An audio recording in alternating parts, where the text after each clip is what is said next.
جی السلام علیکم ورحمۃ اللہ وبرکاتہ۔ ایک بھائی نے سوال کیا ہے، کہتے ہیں استاد اعظم میرے پیارے بھائی، میں ایک دین کا بڑا کمزور سادنا سا طالب علم ہوں، اتنے بڑے القابات، یہ آپ کی محبت ہے، اللہ تعالیٰ سے دعا کرتا ہوں اللہ تعالیٰ مجھے کچھ پڑھنے کی کچھ سیکھنے کی توفیق عطا فرمائے۔ آپ اتنے بڑے الفاظ میرے لیے، میں اپنے آپ کو اس کے لائق اور اہل نہیں سمجھتا۔ اللہم لا تؤاخذنی بما یقولون واغفر لی ما لا یعلمون واجعلنی خیرا مما یظنون۔ آپ کا سوال ہے کہ نماز کے بعد عصر اور فجر کا آپ نے شاید ذکر کیا کہ جو امام مڑ کے بیٹھتے ہیں، کیا یہ درست ہے کہ نہیں؟ نیچے ایک بھائی نے سوال کے جواب کے حوالے میں ایک حدیث آپ کو بھیجی ہے، صحیح بخاری کی 845 نمبر حدیث۔ اس میں یہ ذکر ہے کہ رسول اللہ صلی اللہ علیہ وآلہ وسلم اذا صلی صلاۃ اقبل علینا بوجہ، جب نماز پڑھ لیتے ہماری طرف متوجہ ہو کر بیٹھ جاتے۔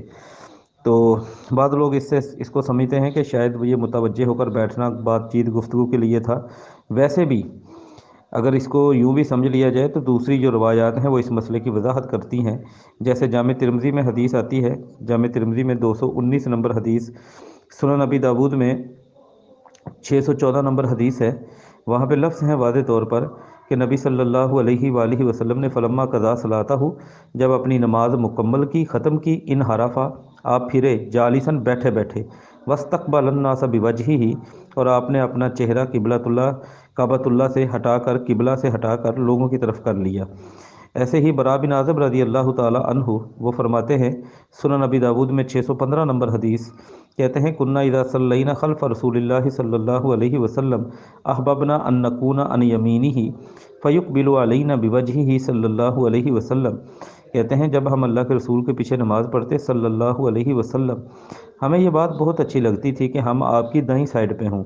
فیقبل علینا بوجہہ، اس کی وجہ یہ تھی کہ نبی صلی اللہ علیہ وآلہ وسلم تھوڑا سا دائیں طرف رک کر کے بیٹھا کرتے تھے۔ ایسے ہی صحیح مسلم میں 708 نمبر حدیث ہے۔